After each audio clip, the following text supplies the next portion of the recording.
Hi, my friends. Today I want to present you a new story. Enjoy watching it.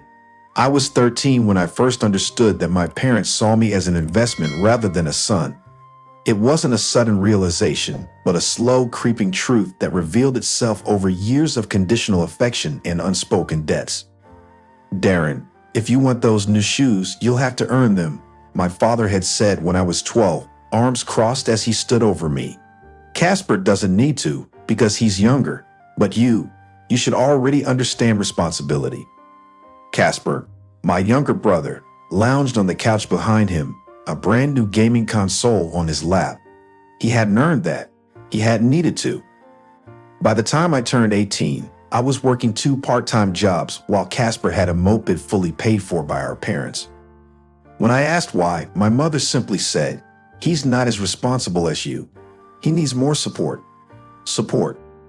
That was the word they used when explaining why my college fund had mysteriously shrunk over the years, redirected to cover Casper's expenses.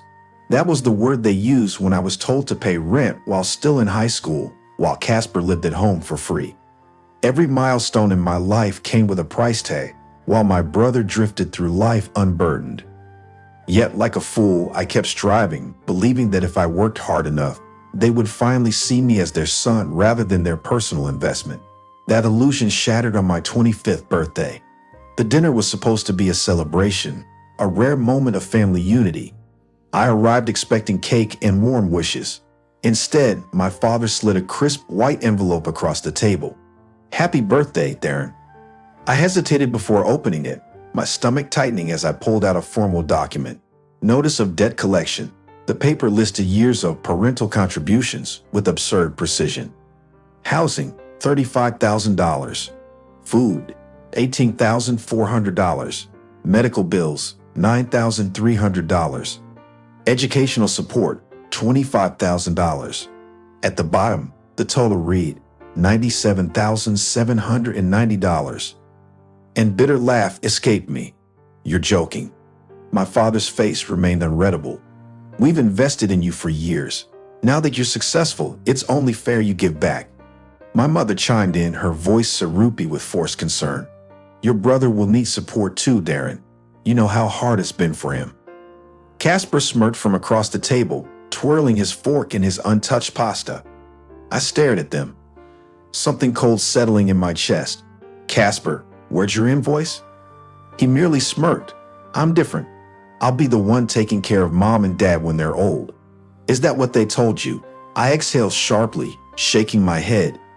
"You mean they let you live here rent-free, buy you cars, fund your lifestyle, and you still think you're the golden son? Wake up, Casper. You're not their future. You're their excuse." I clenched my jaw. Of course, Casper.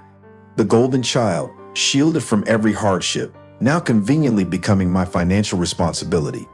I dropped the invoice onto the table. "I owe you nothing." My father's expression darkened. "You wouldn't be where you are without us. We sacrificed for you." I leaned back, forcing myself to stay calm. Parents don't charge their children for raising them. That's not sacrifice, that's parenting. Silence stretched between us, thick with unspoken truths. I could see it now. This wasn't about family. This was a transaction. I stood up. "If this is what I mean to you, then consider this dinner my final payment." Without another word, I walked out, leaving their betrayal sitting cold on the table. I sat in my apartment, staring at the invoice crumpled on my desk. I had spent the last 2 days trying to shake the bitter taste of betrayal, but the feeling only deepened. Something about the total seemed off. On impulse, I grabbed a calculator and started tallying the numbers. Then I saw it, an unexplained charge labeled interest for delayed reimbursement, a staggering $15,000. My stomach twisted. That was the exact amount I had given my parents 2 years ago when they had called me frantic, claiming they were struggling financially. Fury burned through me. They hadn't just kept track of their so-called expenses on me. They had rewritten history, twisting my generosity into debt. My phone buzzed. My father. I picked up, my voice cold, explained the interest charge. A pause, then his smooth tone. "It's a fair adjustment, son. You gave us that money freely, yes, but we needed stability. Consider it. A necessary correction. My hands clenched into fists. Correction? You mean deception. My mother's voice chimed in, clearly on speaker. Darren, darling, don't be dramatic. Successful children should be grateful. Your brother would never hesitate to help. I let out a slow breath, my resolve solidifying. Casper never had to help because you handed him everything. Silence. Then my father sighed. We expected more from you. My voice was ice. So did I. I hung up. The game had just begun, but this time I wasn't playing by their rules. I arrived at my parents' house unannounced. The tension in the air was suffocating as I stepped inside, placing a thick envelope on the dining table. My parents and Casper sat across from me, their expressions ranging from smug to indifferent. My father smirked. Change your mind about the invoice. I slid the envelope toward him.